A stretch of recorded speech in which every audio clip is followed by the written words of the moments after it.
Hello, everyone. Happy New Year, and thank you for taking some time out of your evening to join us for tonight's online public meeting, Wolverine's Draft Tannery Interceptor System Response Activity Plan Addendum.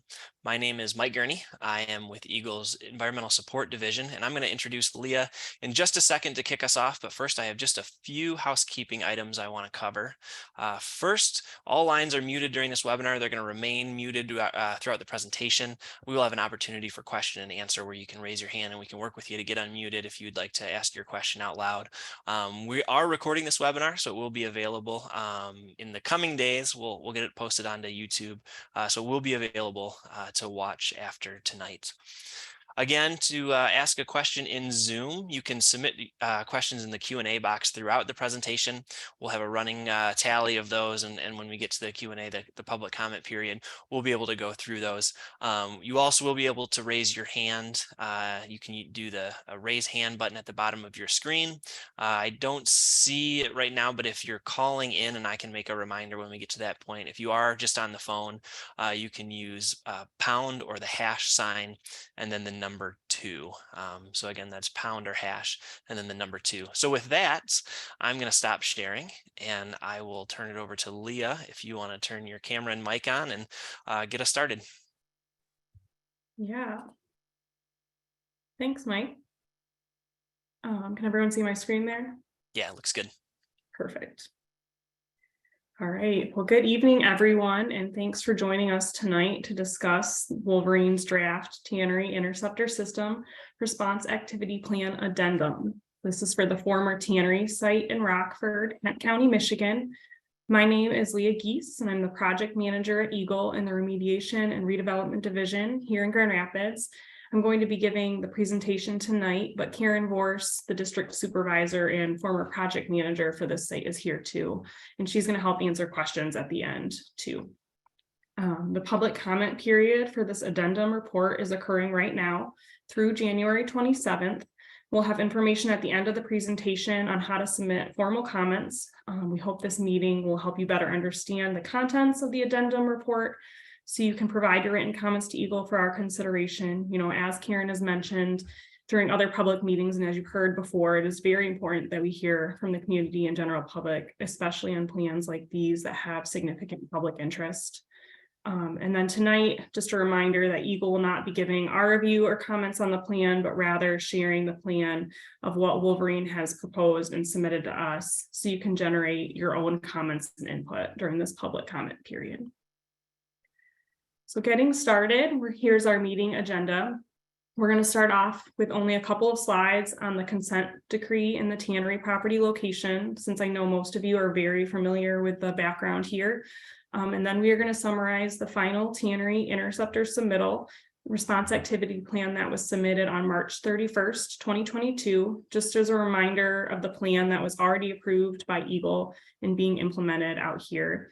And then we're going to give a summary of the draft addendum, which was submitted on December 1st, 2022. And then at the end, we'll go over the next steps in the public comment period and how to submit a public comment, and then we will take some questions. As a short history of how we got here that I know most, if not all of you are aware of, but just in case there are any new people tuning in tonight or listening to the recording later, we want to go over a brief history. In 2018, a lawsuit was brought by the state of Michigan and Plainfield and Algoma townships against Wolverine World Wide in federal court for contaminating residential drinking water wells and the environment in North Kent County with PFAS compounds. In February 2020, a settlement was approved, and the consent decree serves as the legal agreement that governs Wolverine's response actions in response to the PFAS contamination in what is called the North Kent Study Area.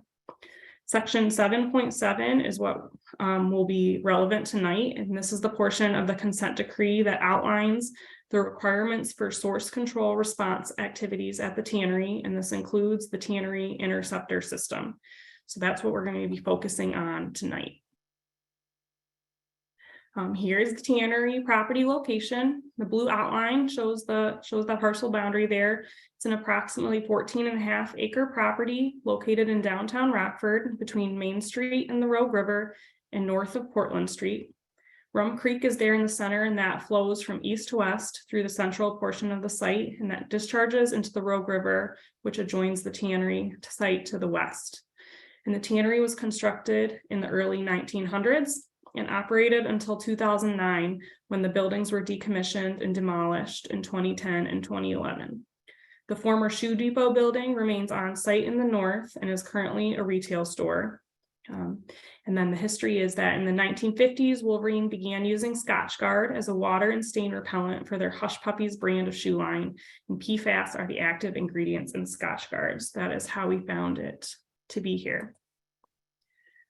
Going to that formal submittal, here's a figure showing the Tannery Interceptor system that was included in that final response activity plan from March that was approved by EGLE.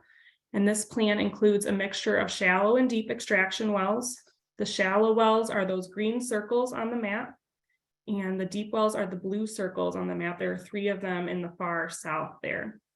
And the approved plan called for 14 shallow extraction wells and 3 deep extraction wells south of Rum Creek and 5 shallow extraction wells north of Rum Creek.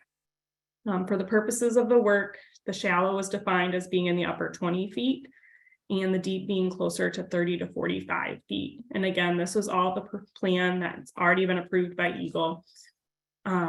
The goal of the extraction well design was that the capture zones of these wells, the water that's kind of being taken up and pulled into those wells, would overlap each other to prevent groundwater from escaping kind of between the wells and going into the Rogue River. The extraction wells were proposed to be pumped at rates of 1 to 4 gallons per minute, and those design flow rates were obtained through modeling conducted by Wolverine with the goal of preventing groundwater from venting to the Rogue River while also minimizing kind of the water that would be pulled in from the river. So there's a balance act that they were trying to get there that I know Karen has discussed in the past too. The goal is to stagnate the water on site and strike that balance. And the total flow rate with all the extraction wells was modeled to be 48.5 gallons per minute. This slide is copied over from the former public meeting Karen held on the Tannery Interceptor system, but I think it's worth going through it again just as a reminder of the geology at the site. So the geology at the tannery is very complex and very heterogeneous, meaning that it doesn't stay the same across the entire site, and it varies from location to location and well to well.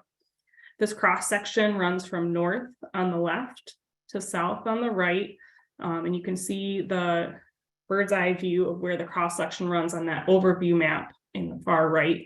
It's that red line. But if you're looking at the cross section part, the green line at the top of this figure represents the ground surface, and then the different colors beneath that are all the different layers of sediments and fill material observed in the wells as they were drilled. So each of those columns is its own well location. And as you can see, the wells across the site don't always have similar geology or similar layers and colors present. There's a lot of variation out here, and that's what we're dealing with.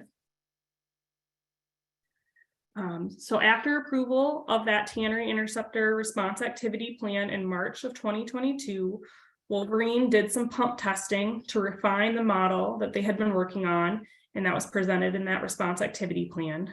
And as part of that, 3 groundwater extraction wells were installed north of Rum Creek, EW1, EW2, and EW3. Then pressure transducers were put in those wells and some of the vicinity wells. And pressure transducers are tools that remotely measure how much groundwater is in a well. So putting the pressure transducers in the extraction wells and nearby wells, they were able to see how the water levels were changing in those wells before the tests and as the tests were happening, and then after the pump tests too. And these pump tests they conducted helped geologists calculate and estimate hydraulic properties of the aquifers. So here is one plot included in the addendum submittal that shows some of the results of that pump testing that Wolverine conducted in the spring in EW2 and EW3 area. Those are 2 of those extraction wells they installed. On this plot, the gray line represents the elevation of water at the Rogue River.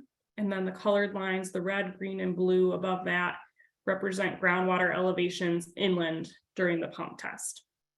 The gray data isn't collected exactly from the spot along the river next to the inland wells where the best comparison would be made, but it was the closest point available for comparison.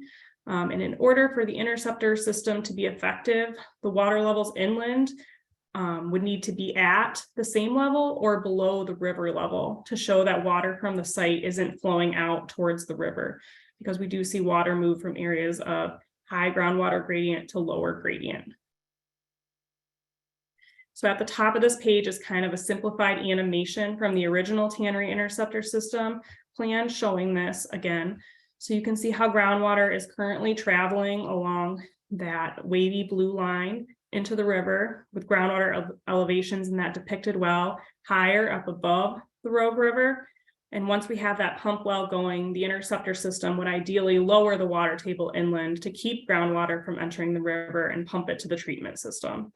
So going back to the plot in the last slide, those colored lines are all above the river line. So we're not seeing that inward gradient to keep water from flowing towards the river, which is what we'd be looking for. And then at the bottom of this page is table 2.1 from the addendum, which shows some data from the extraction wells that were installed in the spring. In the second to last column, it shows the pump rates that Wolverine was hoping to achieve with the extraction wells. And then the last column shows the pumping rates that were actually achieved during the pump tests. So the model that they had originally been using wasn't accurately predicting those flow rates that they saw in the pump tests. And then low flow rates that they saw, those can be a problem for extraction wells because you want to be able to keep a consistent pumping rate going. And you don't want oxygen being introduced to the pump if the well is going dry or running out of water. And these can lead to maintenance issues in the system over time. The difference in these flow rate numbers was attributed to the complex and varied geology that we discussed a couple slides ago, and the groundwater layers at the site just weren't as connected or communicating with each other as much as originally modeled.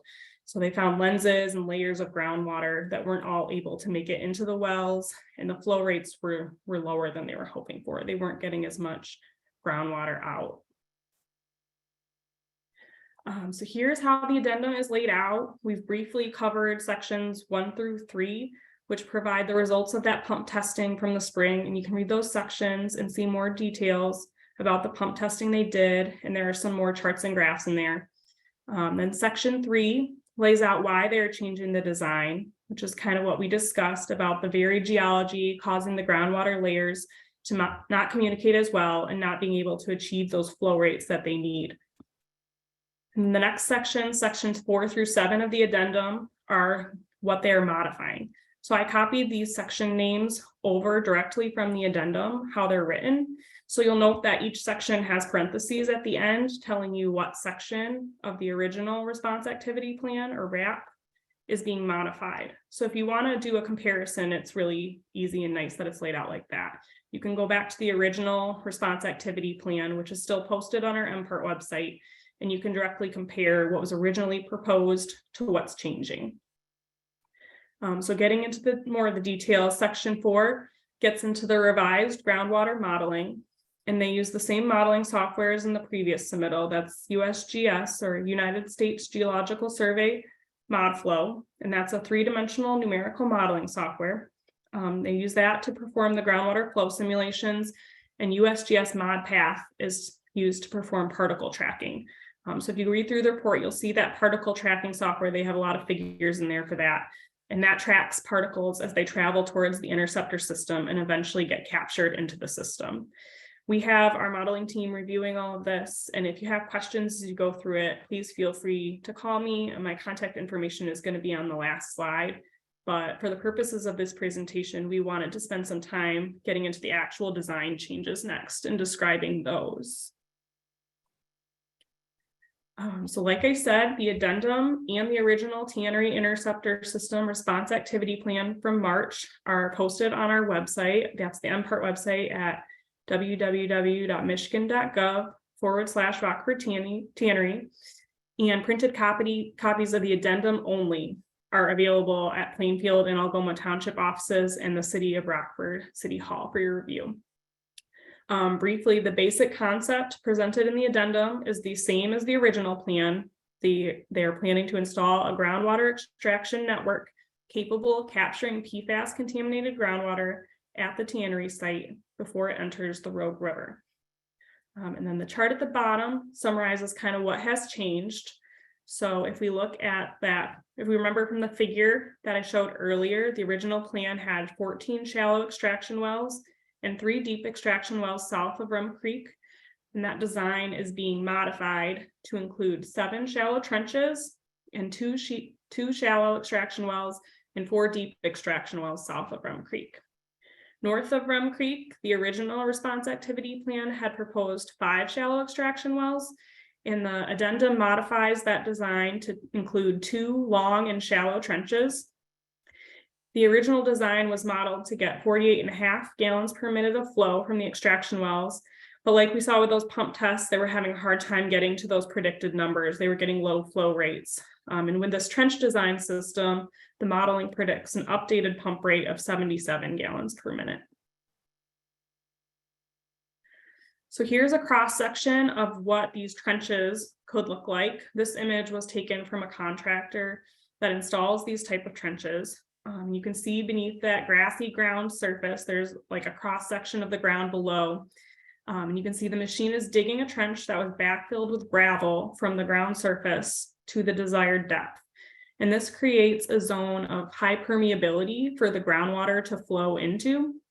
And this continuous gravel from the surface down helps to overcome the high amount of heterogeneity in the geology. It will like intercept those thin layers with groundwater, allowing everything to flow into that gravel and downward towards the bottom of the trench. If you're having trouble kind of visualizing that, it will work similar to like a foundation dewatering system with zones of higher permeability to collect the water. We'll take another look on the next slide, but the trenches Wolverine is proposing will also have a slotted pipe at the bottom, like the one pictured here, and that pipe will collect the water from the above gravel and funnel it to a pump at one end of the trench. And that is also pictured here. There's a black pipe there. With more water coming in, the pumping rates would be more constant and the pumps would function better over time. Here is sheet 2 from the addendum. It shows the bird's eye view of the design. And just to orient everyone, I flipped it 90 degrees to better fit on the slide. So I know it's not ideal, but north is to the right on here, and then the Rogue River is along the top of the slide, and that would normally be to the west. So as you can see, there are 9 total trenches, and those are those green lines that run along the Rogue River and then along Rum Creek too. There are still 2 shallow extraction wells that are located on the left side of the figure, and that's the south end of the site. Those are those teal boxes, and those are located on one side of a utility run, is why they still have those shallow extraction wells. And there are 4 deep extraction wells, and those are those purple boxes on the south side of Rum Creek in the left side of the slide. Oops, sorry, just skipped forward a bit. So the trenches are going to be 10 to 20 feet deep and have that slotted pipe at the bottom to collect the water, like we had mentioned. The pipe is going to be 6 inches in diameter, and they will then backfill the trench with that pea gravel and cover at the surface with topsoil and seeding. So there won't be any surface expression of these trenches. You wouldn't be able to know they're there. They'll have that grassy cover. And again, that gravel is going to be more permeable and porous than the surrounding soils, allowing the groundwater to flow into the spaces. And this will happen for that entire length of the trench across and also in depth. So some of those lenses of groundwater that weren't as connected with the shallow well pump tests would have an easier time entering the trench. Groundwater likes to flow in the gravel. And then the bottom of the trenches are going to be slanted slightly to funnel water to that sump pump like we had mentioned. Each of these trenches has a green circle on one end that represents that sump pump location. And the sumps are going to consist of a 12-inch diameter pipe with a 10-foot long well screen. The sump pump locations are going to be covered with a manhole at the surface. So again, nothing will be sticking up out of the ground. It'll be covered. From the sump pumps, the water south of Rum Creek is going to be pumped to 2 orange cisterns. That's what those orange circles are. And then after the water is collected from the trenches and the sumps, the water is going to be collected to those cisterns just to consolidate that flow of water before it goes to the treatment building, which is going to be north of Rum Creek.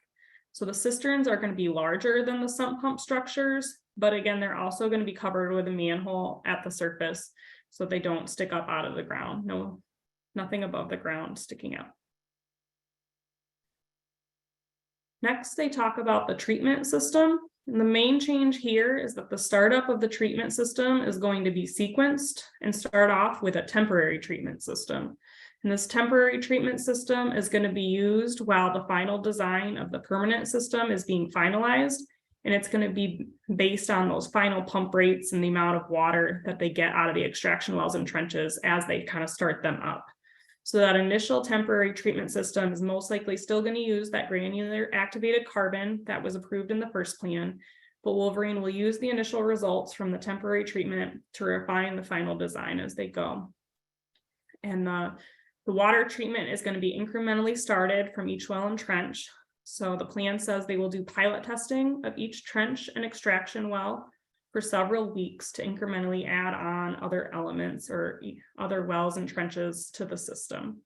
So this will be ongoing as the permanent system is designed and finalized and as the permanent building is constructed to keep everything moving.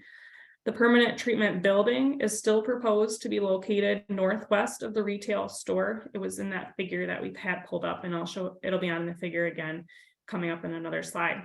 But all of the treated water from both the temporary and the permanent treatment systems is going to be discharged to surface water through a National Pollutant Discharge Elimination System, or NPDES permit issued by EGLE.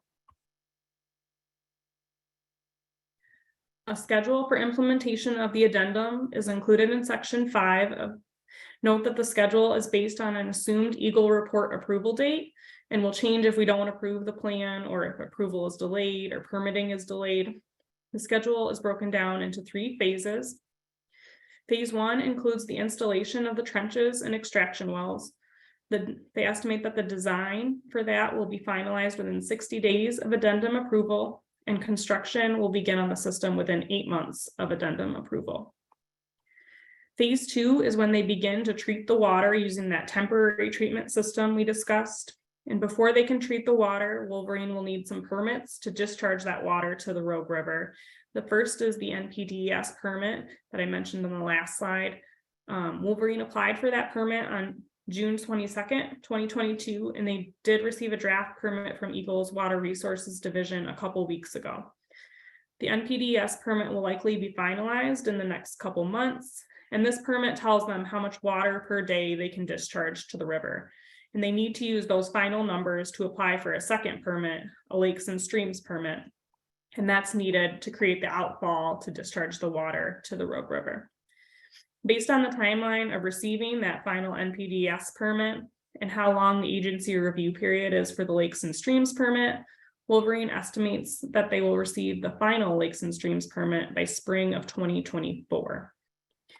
And at that point, Wolverine will start that temporary treatment we discussed, incrementally treating water from each well and trench and doing the pilot testing for several weeks to incrementally step up the system. Phase 3 is going to be when they transition that temporary system into the long-term treatment system, including design and construction of that on-site treatment building. And phase 3 is estimated to be complete within 31 months of addendum approval by EGLE. And just so everyone is aware, there are other permits listed in the addendum schedule section 2. The 2 that we discussed are the ones most likely to dictate changes to the schedule if permitting is delayed at all. But if there are other delays in permits, Wolverine does note that they will set the schedule back. So just briefly, the other permits Wolverine identified are a White Pine Trail permit to allow construction under the White Pine Trail, a soil erosion and sedimentation control permit for construction work, a Michigan Department of Transportation permit for work within a right-of-way, and then a Rockford building permit also for construction of the treatment building. With all that being said, I know it gets a little confusing. GZA did prepare the simplified schedule summary to show the approximate differences of the major project milestones between the original schedule from that March 31st response activity plan and what's being proposed in the addendum. So the proposed schedule, again, is based on a start date of late February if EGLE is able to approve this plan. Just they had to start somewhere there. So as you can see, they anticipate the final NPDES permit in May of 2023, and then finalizing the system design in April 2023. And that would put the trenches and extraction wells would begin to be installed in fall of 2023.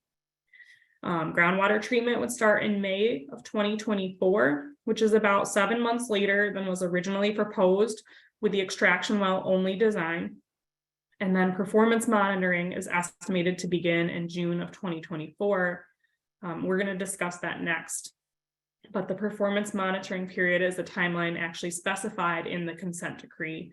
And there will be 2 years of performance monitoring for Wolverine to prove the system is working. And that 2 years would have happened whether they did the extraction wells only or whether they modified the design. The 2 years is specified in the consent decree. The last part of the addendum is the groundwater monitoring plan. This is the check to make sure the system is working. We kind of talked about it earlier in the presentation, but the goal of the interceptor system is to make sure water levels are lower in those inland locations than at the points along the river. I should say lower or equal to. The red lines in this figure show the spots where they will be making those comparisons. There are staff gauge and monitoring points in and along the river and points where measurements will be taken in the trenches. Those are those black boxes in each trench. The lines connect a point on the river with a monitoring point in a trench where they will be able to measure the groundwater levels and see if groundwater is lower in the trenches than in the river or the creek. Wolverine proposes to take monthly measurements at these 7 monitoring sections. Each line is being referred to as a section there. And note that there are only 7 and 9 trenches because there are 2 monitoring sections that cross Rum Creek where the trench monitoring points kind of share a creek point for comparison. So they can compare to the same creek elevation point and create the same section. They're also going to be monitoring the flow rates from the extraction wells to make sure we're seeing the modeled amounts met, and all the monitoring data is going to be used to make adjustments if necessary to this pumping system over time. So what is next? We are currently in a public comment period. We're taking public comments on the plan through January 27th. Once we have received the public comments, we will prepare a responsiveness summary document like we have with other plans in the past. And this document will be posted to the MPART website online. That's again, www.michigan.gov/Rockford Tannery. With the public comments and with our own review, EGLE will be providing comments back to Wolverine. So we do have an engineering team and our modeling team are looking at this too, and we'll be responding to the submittal. How do you make public comments? You can submit your written comments to the House Street email address that is EGLE-RRD-HouseStreet@michigan.gov. We're again accepting comments through January 27th. If you prefer to mail in your comments, you can mail them to me. You can see my contact information in the bottom left there, but if you're listening, it is Leah Geese at EGLE-RRD, and we are at 350 Ottawa Avenue Northwest, Unit 10 in Grand Rapids. Our zip code is 49503.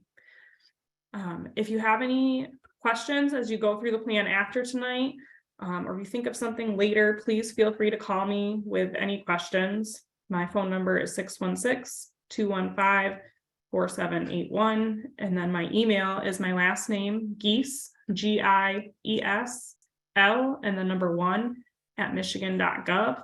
And if you need any assistance with providing your official comments in writing, please contact me and we can assist you. Just a note when you are providing comments to please indicate the plan you are commenting on when providing your comment so that it is clear for the public record, because we do have a lot of these plans. No other plans are in public comment right now for Wolverine, but it just helps to keep our records clean. So with that, I think I will turn it back over to Mike to see what questions we have.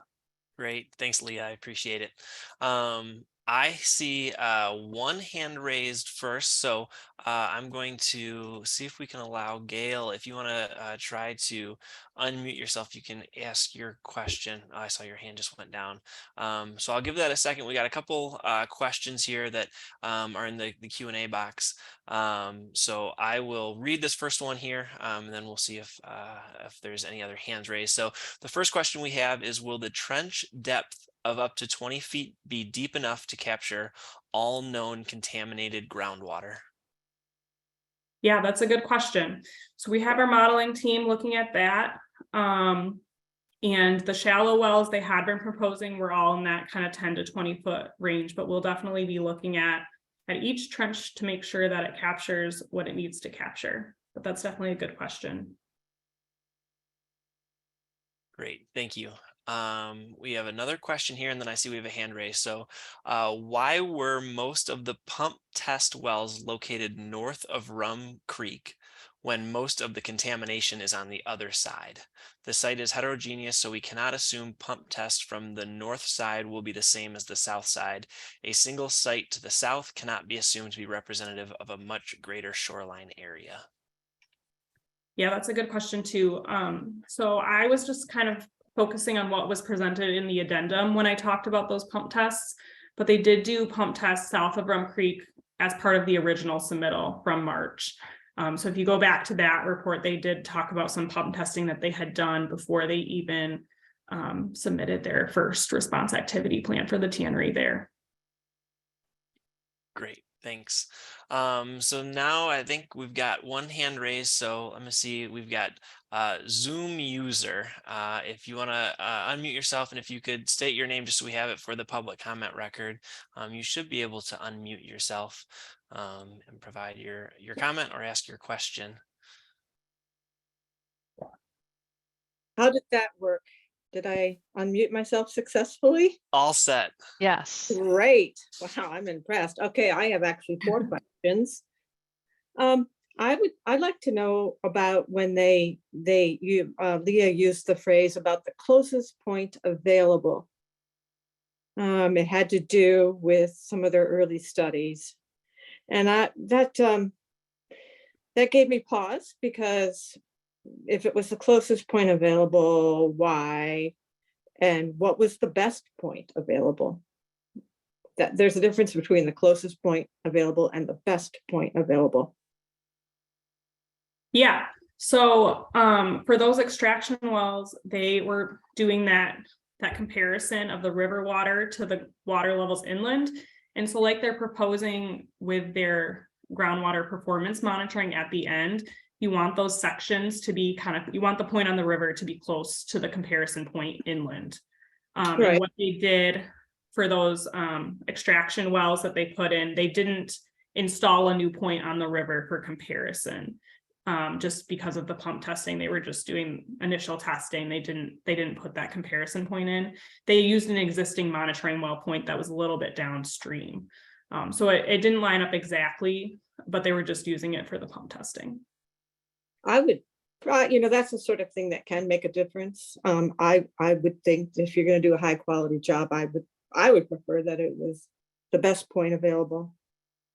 That is one concern I have. Can you still hear me? Yep. Yes, sure. Okay, great. Yeah. So that is a red flag for me. Okay. My next question is,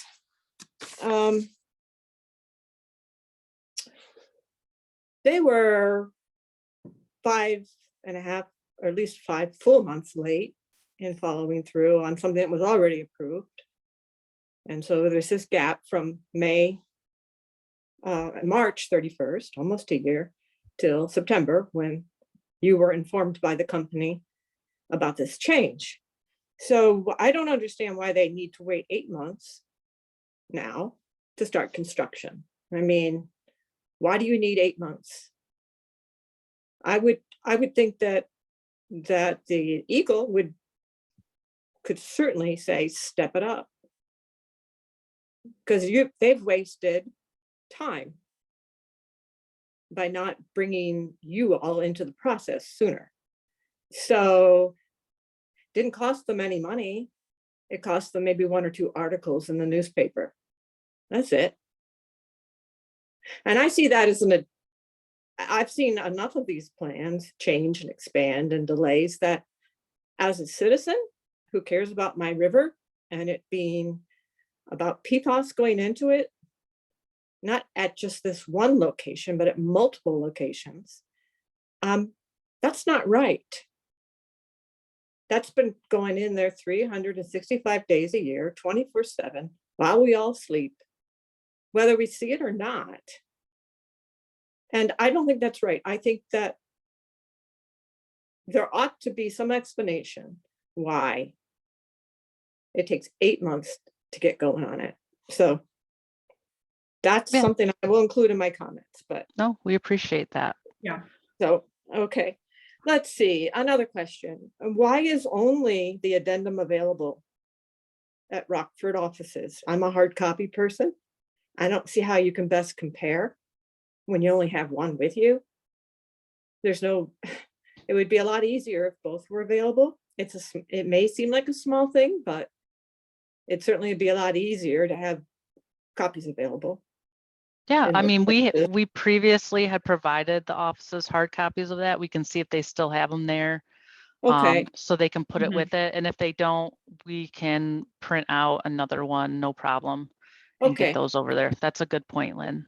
Yeah, we no, can it's just definitely do it's that. not a huge point, but it's a Yeah, helpful no, point. it is important. Yep, That's how I like to see information side by side. yep. Yeah. All right, Yeah. so I think that, I think this is my 4th question now. There could be a 5th coming. I don't know. I'll That's leave you okay. all in suspense here. October 2023 to June 2024. Is that 8 months or 9 months? Because is this October 1st, 2023 it was going to be done? Or the end of the month? And same with June. Because if you're starting in the beginning of October and you're done at the end of June, that's 9 months. So it may seem like a small point, but again, I'd like to know. And I also would not be in a hurry to have you guys have to not have a chance to give it a timely review just so that they can get going on it. So what is that? Is when you say a month, is it at the beginning or the end of the month? In this, I think we would have to look back at in the March 31st wrap exactly where the Gantt chart kind of showed up on the month. But for us, we assume, I think for our county, the first of the month for both. For But both. Okay. yeah, I would hope so. I would, no, every day is a day. So, right. okay. And then what I don't understand why sequencing is included in this one, but it wasn't included in the other one. Why do they suddenly sequencing rather than not sequencing? Are you talking about the treatment system sequencing? Yeah, that they're going to do it over time and they're going to, before it's permanent, it's going to be this sequenced approach is what you said. And Yeah. I don't understand what's the basis for that? Why wasn't that included in the already previously approved plan? Mm-hmm. I don't want to speak too much for Wolverine, but I think part of that was to try to expedite the process and keep things moving. And I do think they were trying to refine that final design as they go, to know how much flow they're going to end up getting from these trenches, because, as models are a little unpredictable, as they saw with their initial pump testing. I see. Well, I would be interested. I might contact you more to understand that more. My next question, I think this is my last one for now. I may have another, but I don't like typing in on a chat box, so you're stuck with me. That's okay. That's fair. Okay. What about the depth? Is this going to be as effective catching areas where the contamination runs much deeper? Yeah, that's a good question. We have not completed our review yet, so I can't speak to that yet. We do have our engineering team and our modeling team looking at it, but the depth of the plume is definitely a concern. Yeah, because basically you don't want a shallow trench to be shallowly effective either. I mean, kind of a play on words. Right. Yeah. And Yeah, they we still wanna- do have those deep extraction wells that were originally proposed. They added a fourth one too. I know. That's the depth component. But yeah, no, we're looking at the proposed depth and how it lines up on the actual cross sections with the concentrations of the groundwater samples that we have. Because yeah, that's something we want to make sure that obviously that the depth across the site is appropriate and is capturing the PFAS that is above our groundwater surface water quality standards. Okay, that is one of my, again, not to do the play on words, but it's hard not to. That is one of my deeper concerns. Right. Okay, it really is. And I am interested in seeing a really high quality plan here. So I appreciate the attentiveness that you're putting this, that you're putting into this. And again, as a citizen, as someone who's been actively involved, someone who visits the river every day,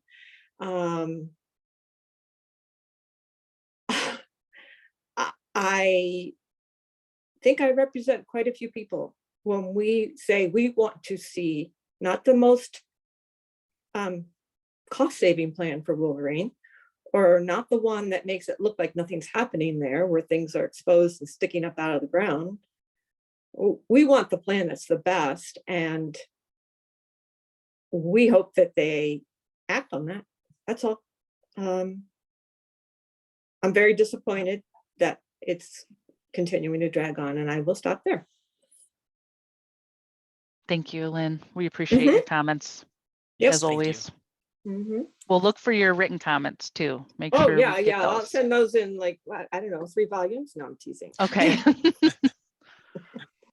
Great, thank you. I know we have a couple more hands raised, but I've got a few questions here that were in the Q&A box. So I'm going to jump to those and then see if we can turn it over to some other folks that have their hands raised. So the first question I have here is clarification, the treated water will not go to the Plainfield treatment plant at all. That's correct. The plan is for it all to be discharged to the Rogue River after going through the treatment system. Great, thank you. This is another clarification, may have been missed during the presentation, but the assumption is that all of the trenches are covered. Yes. Great, thank you. Considering the original plan proved ineffective, which subject matter experts have or will be reviewing this plan? I know you talked about the engineering team, and so if you wanted to expand, I don't know if there's any other expansion that you want to make on that, on who will be reviewing this plan for the department. Sure. Yeah, we have a technical unit specialist who is a PE that's reviewing the plan here at the state, as well as our contractor for the state that's helping us implement the consent decree, AECOM. And they are actually a global company. And some of their subject matter experts in groundwater modeling, actually out of Canada. Some of their engineers are reviewing this, as well as out of their local Grand Rapids office and other offices across the United States as well. So we have both state subject matter experts as well as consulting firms, subject matter experts reviewing this. Great, thank you. How do you keep the soil sediments from permeating the gravel in the trenches? That's a good question. Yeah, that's something that we're definitely part of the design has to take into account that our engineers are clued in on and trying to make sure it does not happen, because that can be an issue. Great, thank you.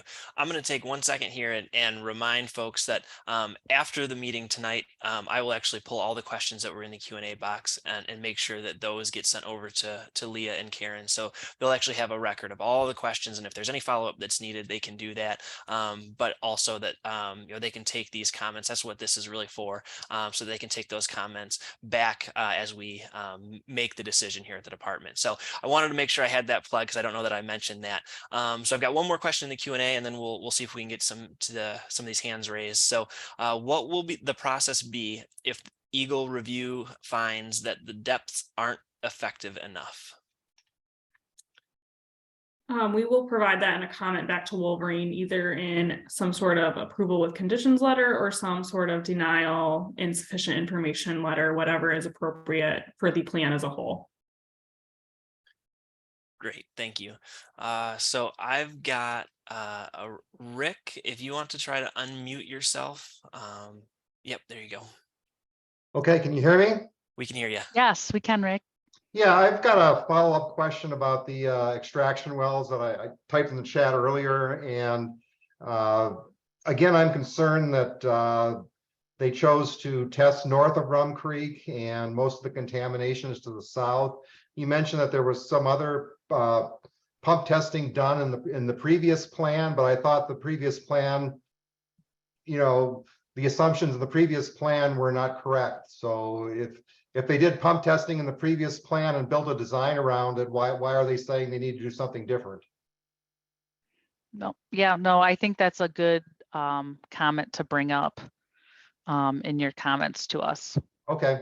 We're also gonna, meet in the CAG and talk about this, but I am concerned that there was almost 10 years of selection of sampling sites that proved nothing was wrong with the area around the White Pine Trail, and all of a sudden when they had to do a grid, there was contamination found. And I don't think we can just go with a couple pump tests and then have all the work done to the north rather than to the south. I think we really need to make sure, and I have to defer to your experts to that they've got adequate characterization of the formations to the south, because that's where all the contamination is. And we still see foam, large amounts of foam coming in or being created by the dam. And unless you stop that PFAS contaminated groundwater, we're going to have continued damages to the Rogue River. So that's one concern. And then it was mentioned about the North Kent Sewer Authority. I mean, they had pretty much go ahead to do that. And why don't they take a smaller section of the area? I mean, pick a contaminated area, do something. The permit was for like 7 gallons a minute or something, but they could put in a 7 gallon a minute trench near the contaminated area. And you'd have to go with the geologist to select the best location. But why don't they do a small pilot, build a treatment system like they said they were, 2-stage activated carbon. I'm not sure what a modular system looks like. That might be an issue with the NPDES permit, but build it like they said they were going to do, test it with 7 gallons per minute, and then use that test to design the future. I can't see holding everything up and basing decisions on tests that were done much extensively to the north rather to the south. So that's kind of my comments. So okay. One thing I just want to clarify, and I had to double check this too. So the North Kent Sewer Authority's permit that they had given Wolverine did expire, at least I think a couple years ago now, or it was only good for a year. So they would need to reapply for that if they were going to use that option. But beside that, I just want to make sure that, because it is kind of confusing just with this change and the temporary treatment versus the permanent treatment system. So my understanding, and Leah, maybe you can give a little bit more details on this too, is they're going to be getting the trenches online. They're basically, a lot of the temporary treatment systems are like in some sort of like trailer. You'll see a lot of operation and maintenance systems, remedy systems kind of in mobile trailer units at different work sites. So that's kind of what I'm picturing that looking like. And so that will be operating to the full scale while they're getting their trenches on and making sure, you know, when they're turning the trenches on one by one, that's kind of part of a phase to know how many gallons you're getting per trench to kind of understand the system as a whole. But at some point, while we're getting all those on, the system will be operating at full capacity on that temporary treatment while they're designing and installing the final permit, the final treatment as well. So I don't want people to think that the water isn't going to be fully pumped or treated until that final building is. It will be treated at the temporary trailer, if you will, quote unquote trailer.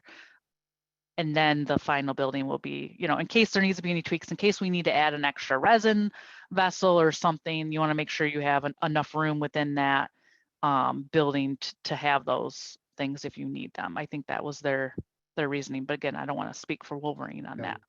I don't know if that's helpful at all or if that's not at all what you were thinking. No, that's pretty good. I just want to make sure that they do have two-stage carbon and that they're going to have iron removal and ammonia, because I think ammonia is going to be an issue. And, you know, a modular system can mean a lot of different things. And, they'll have to have, you know, the MPDS permit and all those permits before, and they're going to need to meet those requirements. And I do know, because we were sitting in some of those meetings with water resources, I do know that MPDS permit goes through all of our MPDS permits, especially. I think they go through a public comment period as well. So we can let everyone know when that is and how that works.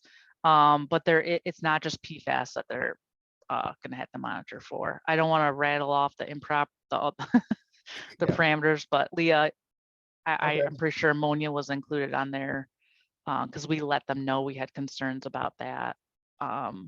Okay, no, I just, you know, my comments all come from the fact that they had a nice, I think it was Appendix C or something. There was a nice appendix with, you know, this number of gallons and this type of a treatment system. Yes. That's totally absent in this one. And it just says modular system. And, you know, that's, to me, that means something on a skid or a trailer. And, you know, I don't know what it's going to look like finally, but I think the more detail that can be provided to the public, I think the better. And it was pretty scanty on what the treatment system would look like. And then also the purge wells, I mean, the pump test wells, you know, I just don't see how you can, you know, take some stuff from the north and attribute to the south when they make such a big deal about heterogeneity. So, okay, thank you. Yeah, thank you. Thank you. They're good points. Great, thanks, Rick.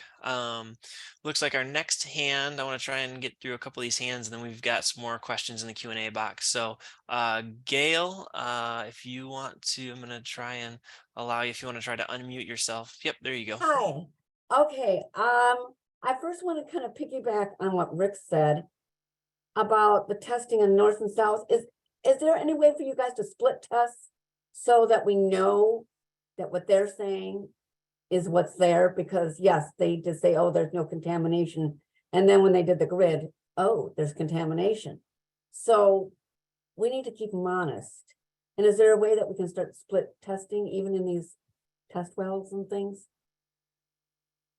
Yeah, so as part of the overall consent decree, we do go out sporadically and do split sampling. We have ACOM show up, sometimes unannounced, to different sites, when they're doing surface water, groundwater, even home testing of the filters, things like that. We have been, and we can take a look for future sampling, especially the performance monitoring associated with this, and make sure that we get a good representative split sampling of this the Tannery site in particular. Right. My Yeah. next question is about the trenches, and this is I've never heard of this, so I'm Okay. totally new. Now, when they're digging these trenches, how are they going to prevent the historical contamination that is there from leaching, flowing into the stream or even leaching further into the soil? I mean, because once you start digging around, you're moving around Mhm. that contamination. Yeah, and Leah, I don't know if you want to talk about the different ways that the trench can be installed. There are special technologies out there that if you Google DeWind, they're actually out of Zealand. They actually have some cool videos that show, it's kind of scary looking, like a big chainsaw type looking thing, a big saw that actually goes down into the ground. And it's really interesting to see how it digs the trench and how it pulls up the soils from in the trench to the Oh. surface in a different way. So yeah, there are different methods that way. They also have to have the appropriate soil erosion and sedimentation control plans, similar to what they need at House Street, especially since they're by a surface water body. So yeah, that is going to all be looked at and required. Basically, Okay. all those plans that we're needing to see for the House Street work, we're going to need to see for the construction at the tannery. So that is a good clarification point to bring up, Gail. That makes me feel better, because and then I didn't realize that there was a pipe or something in there that the water flows onto. Because I was wondering, well, the water's going to touch the soil, so it's going to defeat the purpose. But when you explain that, that makes me feel better. And is there any sources that can explain this even more to me? I am totally ignorant. Yeah, no, I'm sure there are, and we can pass along some resources to with Excellent. to the CAG, yeah. to the Yes, Wolverine okay, through the Community CAG, that'd be Advisory Group. good. Okay, yeah, Yes. we can do that. Okay. Hey, Karen, I just dumped Yeah. a thing in the chat.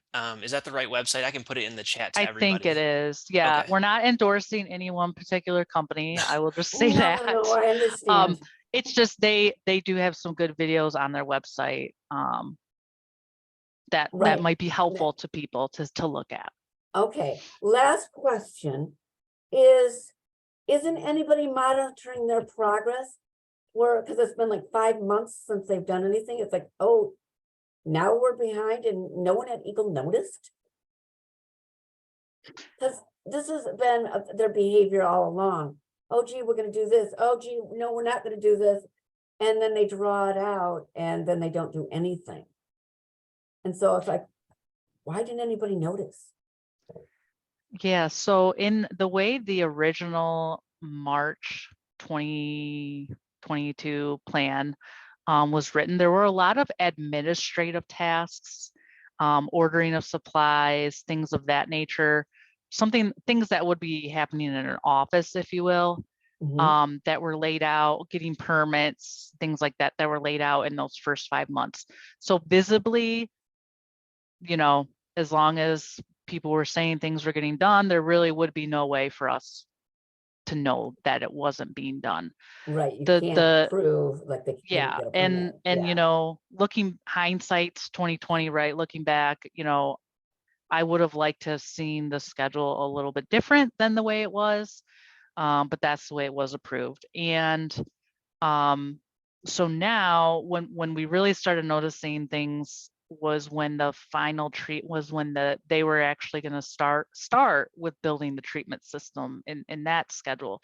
And so we were like, okay, where's the work plans for this? Where's the permits with the city? Where's, contractors getting lined up and having conversations and that. And while we were doing that, they were doing, which was part of the approved plan, they were working on the pump tests and looking at that data. So we kind of were waiting for that data as well.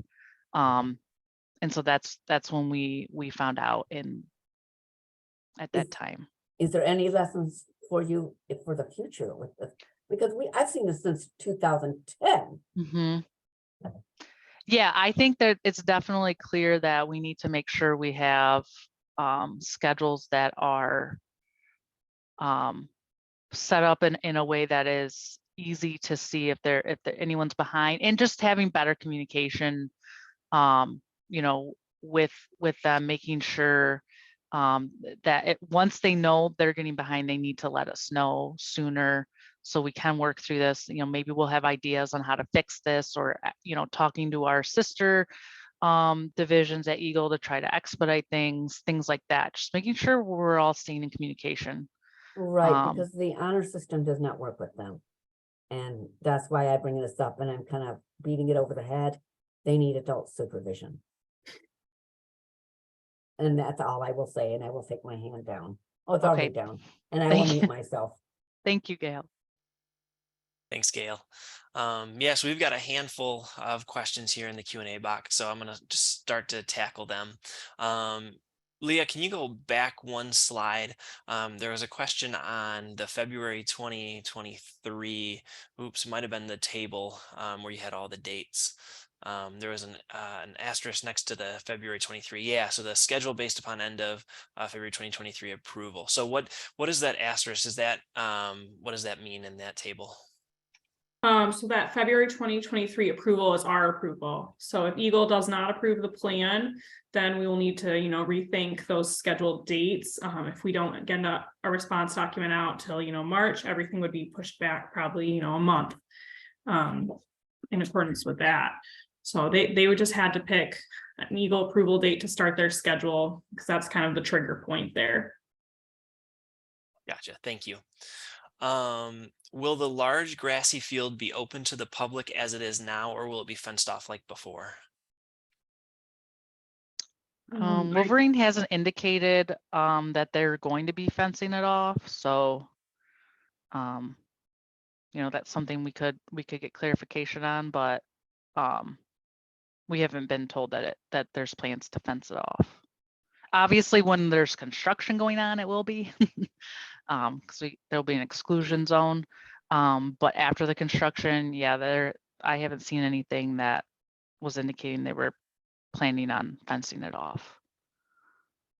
Great, thank you. Will there be a health and safety plan submitted, reviewed, and approved from EGLE and/or the CAG? It is a requirement for their contractors to have that. I think GZA also has their own. So yeah, similar to what's going on House Street. We'll be wanting, you know, just to make sure they have that, and we can ask to review that anytime too, for people to look at. Great, thank you. Are all of the trenches connected? It appeared in the drawing by the red line that they are. I don't think they are. There should be probably small gaps, but it might look like that with how zoomed out my figure is. Yeah, I think there are like 9 separate trench segments. Yeah. And then each segment kind of is connected to its own sump that ingraded in that certain way to collect the water from that specific segment of the trench. Yeah, the trenches are, again, slanted on the bottom, so they will slant to one end towards that sump, and it wouldn't make sense to connect them that way. Great, thank you for that clarification. Has PFAS been treated anywhere else in Michigan in this manner? I don't know a lot of sites that have gotten to the treatment or remediation phase yet. A lot of it depends on the geology of the site. I will say that for prior to the advent of PFAS, you know, us knowing about PFAS, this is a very common treatment technology that has been used at a number of sites across the state, especially at sites along rivers. So this is not a new technology. This has been out there for a number of years. So if you do kind of like a research online and Google this, you could definitely get a lot of information. But yeah, I'm not aware specific PFAS sites intercepting groundwater at other sites yet with this method. Great, thank you. Here's a comment here in November 2017, temp monitoring well 101, total PFAS measured at 532,000 parts per trillion. This is where there was outside storage. So the request is please do sampling in this area. Okay, yeah, we can take a look at a map and match that up to see where that lines up on the site. Yeah, and that would, if you could provide that in a written comment, that'd be really helpful. Mhm. Great, thanks. Will there be an SWPPP submitted during the construction of the interceptor system? Stormwater pollution prevention plan. I don't know if that is a requirement for the construction per se. Leah, I It's guess we not could, our wheelhouse, but I also don't think they're required during construction. yeah. But we can double check with the right EGLE division. Great, thank you. Why is Wolverine no longer using the idea of the North Kent sewer permit? How long did it take to get this permit, which is now not needed? I'm not sure how long it took them. It was a while ago when actually even before we started negotiating the consent decree. So it would have been back in like 2019, even early 2020. A lot of it had to do with the limits on the amount of gallons per day that they could discharge. So no matter what, you know, Wolverine was going to need an NPDES permit in order to handle all of the water based on the volume limitations of that permit. So I think in doing that, Wolverine decided to, instead of splitting it up, just do it all at one time to the NPDES permit. But that's a Great. good question. Yep, thank you. I'm going to, I think these might be holdovers, but I will see if Rick or Gail, if either of you, it looks like you have your hands up still. If either of you would like to ask a question, you're welcome. Oh, I see Rick was trying to lower his hand, it looked like.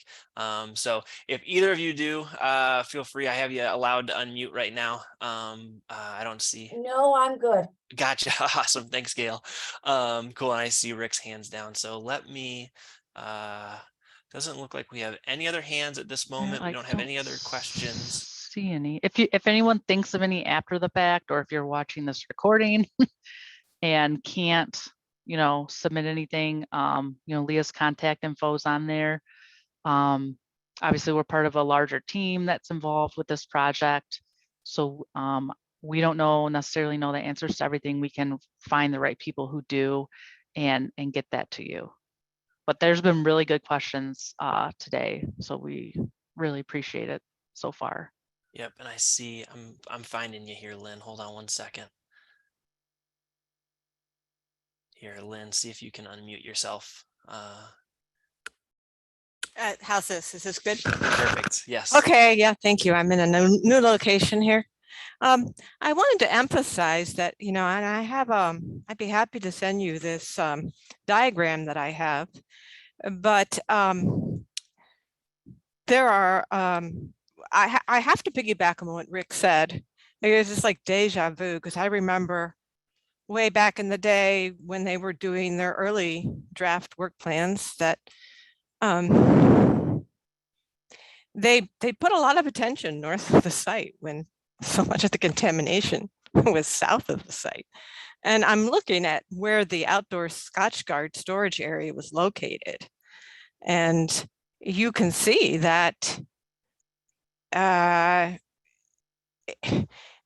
there's a lot of high levels of PFAS south of the site. So by all means, it's like, wow, yeah, that's why in a comment I wrote that I would really appreciate some split sampling or something from the DEQ to really look at that area of the site carefully, because I'm concerned about it. Now, the more I think about it, I would definitely opt for stormwater pollution prevention. It is such a low-lying area of the site. And the reason I asked the question about has this been done before anywhere else in Michigan or anywhere else, is that PFAS is a whole different thing than other contaminants. We know that. And I'd like to know that this gravel collection system works for PFAS or not. I'd like to know somehow that there's somebody who's using something like this somewhere. If it's an experiment, first time happening, that makes me uneasy. So I guess that's another thing I'd like to put out there for people to look up. Has this been done successfully anywhere? And what were some of those lessons learned? Because I would prefer that Wolverine wasn't the site where those lessons were learned. We need to keep moving. So that's my final comment. All right, thanks, Great. Lynn. Thank you, Lynn. Mhm. And so it looks like we got one last question, and then Karen and Leah, I will let you wrap it up. How do they discharge the treated water back into the river? How do they prevent that damaging of nature? And I know you talked a little bit about that treatment system. If you wanted to maybe give just a brief rehash on that. Yeah, so the treatment system is going to be treating that water down to levels that are dictated by the NPDES permit. So that will tell them what level of PFAS can enter the river. It might be pretty low. It might even be non-detect. I haven't reviewed the draft permit in detail yet, but then that treatment system is going to discharge water to the Rogue River via an outfall that'll be issued by the Lakes and Streams permit. Great, thank you. And maybe a follow-up. Oh, there's one I can answer. Excellent. How many people have attended this meeting? We saw, I think, a top out at 32. There's currently 26. So I feel like I've contributed here. This is great. Good job. I appreciate that. That's right. Thank you. And then we've got, are either of you aware of any lab testing with the PFAS and the trench systems? I guess I'd want a little bit, we could talk about that, Gail, offline, or get more detail on when you say lab tests, what you're referring to, I guess. But yeah, I mean, I do understand the concern with obviously making sure that this works. Obviously, there is a performance monitoring requirement to show that it is working. So there is this 2-year testing. So if any remedy, no matter what remedy it is found to be that it's not working, then it has to be updated and addressed in order to appropriately and effectively capture and prevent discharge of the groundwater above water quality standards. So that's why the monitoring period is also really important to us, because you can model to your heart's content. You can have the engineers look at things to their heart's content. You can do all the research, but those of us who have been in the business for a long time know it comes down to the performance monitoring and the checks and balances of these systems. And so that's something that we're also looking at very carefully, because that's what we have in the consent decree to say, hey, you're not meeting this objective. You're within this time frame. We need you to update that. We need you to modify this trench system or whatever system it is to fully capture or prevent the water from discharging at the site. So that's something else I wanted to say. And I saw, are there financial penalties possible for continued missed deadlines? Yep, there is a section in the consent decree that outlines stipulated penalties and kind of the different steps, and if there's repeated issues, how that's handled. I forget which section it is, but yes, there are penalties that can be issued. And I think there was a follow-up to that about natural resource damages. And is that outside our purview or no?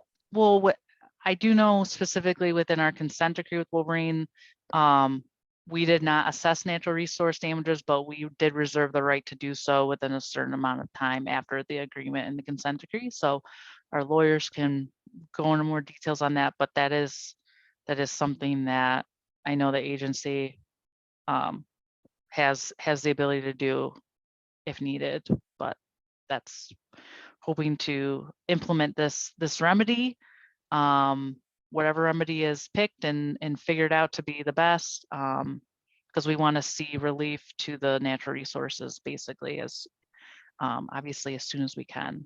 I think everyone on this call feels that way. Great, thank you. I really appreciate it. I'll say this has been a great conversation, and some really great questions have coming in. So, and it always seems like we're about to close it and then we get another good one. So I'll read this one off here. How will the system be maintained and monitored, as well as preventative maintenance to be done on the system? And then the second part is, how long will the system be in place? So maintaining and monitoring that system and preventative maintenance is that first question. Yeah, so similar to the house street, we have this question for that too.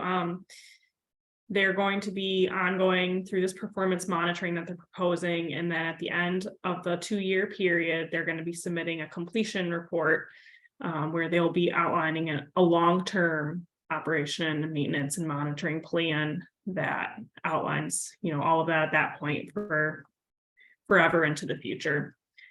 So we won't see that long-term plan until the performance monitoring is done. And so clarification, that plan would come into EGLE for review and approval. Yes. Great. Thank you. I don't see any. I will, Gail, I see your hand up. Did you have a follow-up question? I No, apologize. Okay.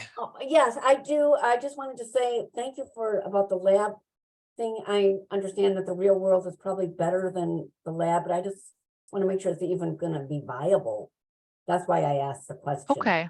And by what you said, seems like that's going to be in your guys' mind too, and the experts you have working on it. Mm-hmm. Because no Yep. point in doing it if it's really not going to work.